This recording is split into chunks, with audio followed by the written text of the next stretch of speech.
लोकसभा से immigration and foreigner bill pass हो गया है। घुसपैठ पर नियंत्रण करने के लिए कानून बनाया गया है। माननीय गृह मंत्री जी ने कहा है कि भारत कोई धर्मशाला नहीं है, इसलिए घुसपैठ पर नियंत्रण जरूरी है। जब यह कानून बन जाएगा 2025 का फॉरेनर एक्ट, तो 3 अंग्रेजी कानून खत्म हो जाएंगे। पहला 1920 का बना हुआ पासपोर्ट एक्ट खत्म हो जाएगा। दूसरा 1939 का बना हुआ रजिस्ट्रेशन ऑफ फॉरेनर एक्ट खत्म हो जाएगा। तीसरा फॉरेनर एक्ट 1946 खत्म हो जाएगा। अभी वर्तमान समय में घुसपैठ पे जो नियंत्रण करने वाला कानून है वो हमारा बनाया हुआ नहीं है, अंग्रेजों का बनाया हुआ है। और नतीजा ये है कि 6 करोड़ से ज्यादा घुसपैठी भारत में आ चुके हैं। माननीय गृह मंत्री जी ने यह भी बताया है कि बांग्लादेश के साथ हमारा 450 किलोमीटर का बॉर्डर खुला हुआ है और वहां दीवार इसलिए नहीं बन पाई, वहां पे फेंसिंग इसलिए नहीं हो पाई कि बंगाल की सरकार ने जमीन एक्वायर नहीं करने दिया है। अब सवाल यह है कि ये जो फॉरेनर एक्ट बना है 2025 में, जो अभी लोकसभा से पास हुआ है, जल्दी ही राज्यसभा से भी पास हो जाएगा, क्या इसके बनने के बाद घुसपैठी आने बंद कर देंगे बांग्लादेशी रोहिंग्या? क्या इसके बनने के बाद, ये कानून बनने के बाद भारत के अंदर जो 6 करोड़ बांग्लादेशी रोहिंग्या रह रहे हैं ये अपने आप चले जाएंगे? क्या इस कानून के बनने के बावजूद भी एनआरसी की जरूरत पड़ेगी? मुझे इस पर कुछ संशय है। यह कानून अच्छा है, पहले से अच्छा है। जो अंग्रेजी कानून था 1939 वाला, 1946 वाला जो फॉरेनर एक्ट, उससे बहुत अच्छा है। इसमें प्रावधान है कि पहली बार अगर कोई अवैध रूप से पकड़ा गया तो 5 साल की सजा होगी, और अगर रिपीट हो गया, दूसरी बार वो पकड़ा गया तो 10 साल तक की सजा होगी। लेकिन इस कानून में घुसपैठियों की मदद करने वालों पे कोई कठोर कार्रवाई का प्रावधान नहीं है। दूसरा, घुसपैठ के बड़ा कारण यह है कि पहली बात तो बॉर्डर तो खुला है ही है। दूसरा, कांग्रेस की 2012 में जो सरकार थी, मनमोहन सिंह जी की सरकार, उसने बांग्लादेश के साथ एक समझौता किया है, उसका नाम है नॉन लीथल ट्रीटी। उस नॉन लीथल ट्रीटी के चक्कर में हमारे जो बीएसएफ के जवान खड़े रहते हैं बॉर्डर पे, वो भी हथियार नहीं चला सकते, देखते ही गोली नहीं मार सकते, क्योंकि नॉन लीथल ट्रीटी में कहा गया है कि आप केवल डंडा बजा सकते हैं, आंसू गैस के गोले छोड़ सकते हैं, लेकिन जान नहीं ले सकते। आप कोई मतलब सीधे सीधे गोली नहीं मार सकते। तो बांग्लादेशियों में खौफ ही नहीं है, उनको पता नॉन लीथल ट्रीटी हो रही है, और वो भीड़ में आते हैं, इकट्ठे झुंड बना के आते हैं, भारत में घुसते हैं। हमारे भी ये सबके जवान बेचारे खड़े रहते हैं, बहुत करते हैं आंसू गैस का गोला छोड़ देते हैं, बहुत करते हैं डंडा चला देते हैं, 2-4 बार हवाई फायरिंग कर देते हैं, लेकिन उनके अंदर खौफ नहीं है। उनको पता है क्योंकि नॉन लीथल ट्रीटी है, और जो भारत के बीएसएफ के लोग हैं ये तो बड़े नियम कानून को मानने वाले हैं, ये गोली तो मारेंगे नहीं। तो भारत को अगर सुरक्षित करना है तो इस कानून के अलावा कुछ और भी चीजें करनी पड़ेंगी, जो मेरा व्यक्तिगत मत है। मैंने 2017 में पीआईएल फाइल किया था सुप्रीम कोर्ट में, जो आज भी सुप्रीम कोर्ट में पेंडिंग है। उस समय कहा था कि 5 करोड़ घुसपैठी आ चुके हैं। अब तो इनकी संख्या 6 करोड़ से ज्यादा हो चुकी है। क्यों? क्योंकि घुसपैठिए यहां से कोई गए नहीं है, आना अभी बंद नहीं हुआ है, और जो यहां रह रहे हैं वो लगातार बच्चे पैदा कर रहे हैं। वो बच्चा पैदा करने की मशीन बने हुए, हर साल एक बच्चा पैदा कर रहे हैं। अब विश्वास नहीं है तो कहीं पे भी, किसी भी आप बांग्लादेशी घुसपैठ रोहिंग्या की बस्तियों में जाइए, 15 बच्चे, 16 बच्चे, 18 बच्चे, 20-20 बच्चे आपको मिलेंगे। ऐसे लगता है उनको यहां पे बच्चा पैदा करने की मशीन बना के भेजा हुआ है। अब समाधान क्या है? समाधान यह है कि सबसे पहले तो घुसपैठ को राष्ट्र की सुरक्षा के लिए खतरा घोषित किया जाए। हमारे पास एक कानून है, नेशनल सिक्योरिटी एक्ट, जो राष्ट्र की सुरक्षा के लिए खतरा जो होता है उसी से निपटने के लिए बना है, लेकिन इसमें घुसपैठ और घुसपैठियों की मदद करना, इसको राष्ट्र की सुरक्षा के लिए खतरा नहीं लिखा हुआ है। तो पहले इस कानून को बदला जाए। दूसरा, हमारे पास अनलॉफुल एक्टिविटीज एक्ट है, ये देश की एकता अखंडता के लिए जो खतरा उससे निपटने के लिए है, लेकिन इसमें भी घुसपैठ करना और घुसपैठियों की मदद करना, यह देश की एकता अखंडता के लिए खतरा है, ये कहीं लिखा नहीं है। इसलिए घुसपैठियों और उनके मददगारों पे न तो एनएसए लगता है, न तो यूएपीए लगता है। तीसरा, ये जो भारतीय न्याय संहिता बनी है, इसमें 3 प्रावधान है। एक वेजिंग वॉर है, दूसरा है देशद्रोह, और तीसरा है संगठित अपराध। घुसपैठ कोई एक व्यक्ति नहीं करता, घुसपैठ का पूरा एक नेटवर्क होता है, और बांग्लादेशी रोहिंग्याओं का पूरा सिंडिकेट होता है, वो घुसपैठ कराते हैं। एक ऑर्गेनाइज क्राइम है घुसपैठ, और ऑर्गेनाइज क्राइम के लिए सेक्शन 111 इसमें है, लेकिन घुसपैठियों और उनके मददगारों पे ये सेक्शन 111 नहीं लगाया जाता, क्योंकि सेक्शन 111 में कहीं लिखा ही नहीं गया है कि घुसपैठ करना और घुसपैठियों की मदद करना ये अपने आप में एक ऑर्गेनाइज क्राइम है, इसलिए पुलिस लगाती नहीं। इसी में सेक्शन 147 है वेजिंग वॉर।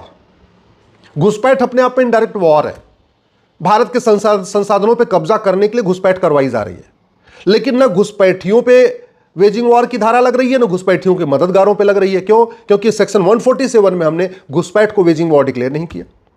इसी तरीके से सेक्शन 152 देशद्रोह है, जहां भारत की संप्रभुता को खतरा हो, जिस कार्य से भारत की एकता अखंडता को खतरा हो, संप्रभुता को खतरा हो, उसके लिए सेक्शन 152 बना हुआ है, इसमें देशद्रोह बना हुआ है।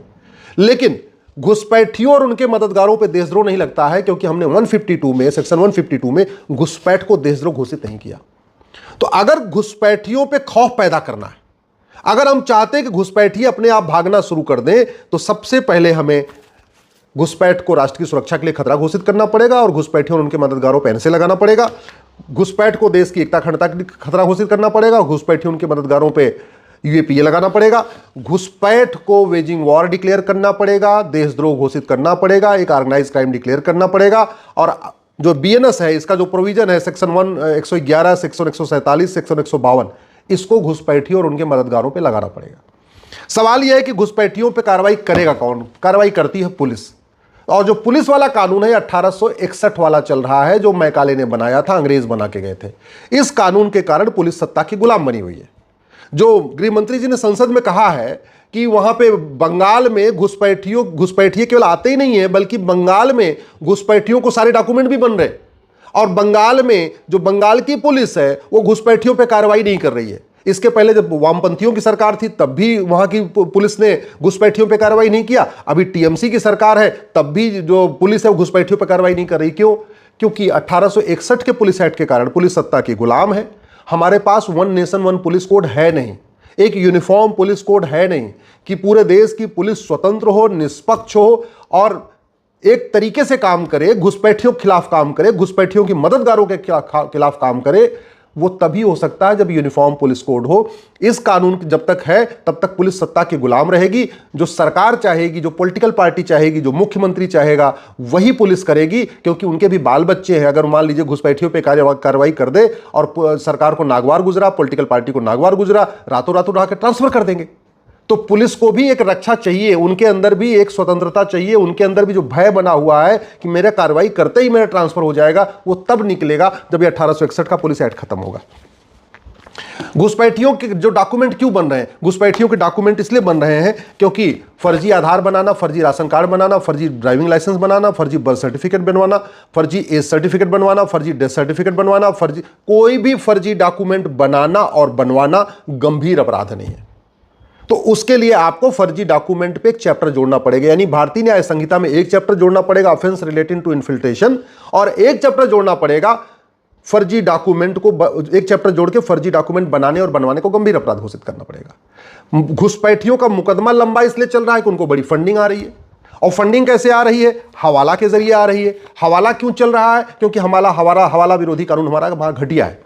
घुसपैठियों को फंडिंग कैसे आ रही है? विदेशों से आ रही है। किसके जरिए आ रही है? एफसीआरए कानून जो 2010 में कांग्रेस ने बनाया था।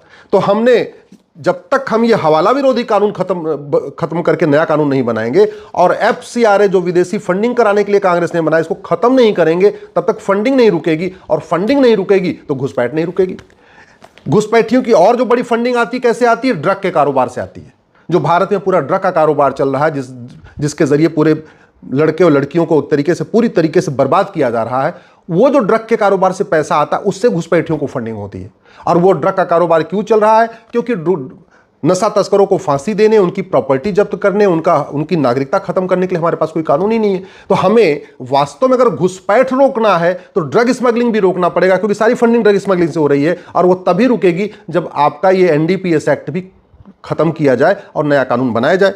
घुसपैठ तब रुकेगी जब आप इसमें नागरिकता खत्म करने, आजीवन कारावास देने और उनकी 100% प्रॉपर्टी जब्त करने का प्रावधान करेंगे।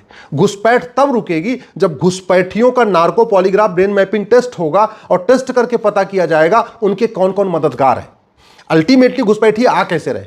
बॉर्डर पे 2000 रुपए दे के आते हैं, अंदर आ गए, कॉमन सर्विस सेंटर पे 2000 दिया, आधार बन गया, नगर निगम के दलाल को 2000 रुपए दिया, बर्थ सर्टिफिकेट बन गया, तहसील के दलाल को 2000 रुपए दिया, राशन कार्ड बन गया, आरटीओ ऑफिस के दलाल को 3 से 4000 रुपए दिया, ड्राइविंग लाइसेंस बन गया। तो सारा का सारा डॉक्यूमेंट जो बनता है वो घूस दे के बनता है, और घूस दे के तब रुकेगा जब घूसखोरी के खिलाफ हमारे पास कठोर कानून होगा। हमारा अभी तक जो घूसखोरी वाला कानून है वो बहुत ही घटिया है, सड़ा हुआ है, घूसखोरों को सजा नहीं होती, घूसखोरों को नागरिकता नहीं खत्म होती, और जब तक घूसखोरी नहीं बंद होगी तब तक घुसपैठ नहीं बंद होगी।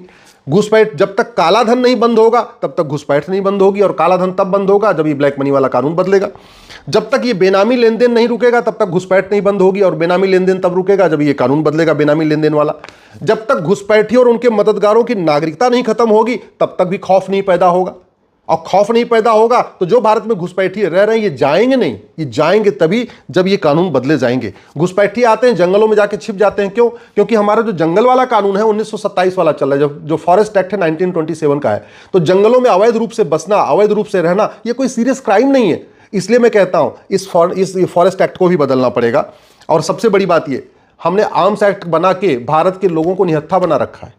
पहले हिंदुओं के घर में भाला होता था, गड़ासा होता था, तलवार होती थी, वो शोभा यात्रा निकालते थे, खौफ पैदा होता। अच्छा, बॉर्डर पे नॉन लिथल ट्रीटी है, सैनिक कुछ वहां कर नहीं सकते, और घुसपैठियों को पता है कि अंदर में जो भारत में रह रहे हिंदू रह रहे, इनके यहाँ घर में तो कोई हथियार ही नहीं है, उनके बगल में जाके झुग्गी बसा लो तब भी कुछ नहीं करने वाले, होगा ही नहीं है, तो खौफ कैसे पैदा होगा? तो आपको आर्म्स एक्ट बदलना पड़ेगा। और सबसे इंपॉर्टेंट, हमने जो ये नेशनल माइनॉरिटी कमीशन एक्ट बना के बांग्लादेशी रोहिंग्या घुसपैठियों को माइनॉरिटी का दर्जा दे रखा है, उसको हमें रोकना पड़ेगा। हमें घोषित करना पड़ेगा कि जिस कम्युनिटी की जनसंख्या मैक्सिमम 1 करोड़ है भारत में, या 1% से कम है, यानी जिस समुदाय, जिस पंथ, जिस मजहब की संख्या 1 करोड़ से कम है या 1% से कम है, वही अल्पसंख्यक कहलाएगा। बाकी लोगों को अल्पसंख्यक का दर्जा नहीं मिलेगा। वैसे तो अल्पसंख्यक बहुसंख्यक होना ही नहीं चाहिए, और अगर रखना भी है तो भी कम से कम माइनॉरिटी को डिफाइन करना पड़ेगा, तब जाके घुसपैठ रुकेगी, तब जो यहां घुसपैठी रह रहे हैं उन पे कार्रवाई होगी। जब तक घुसपैठियों के मददगारों पे कठोर कार्रवाई नहीं होगी,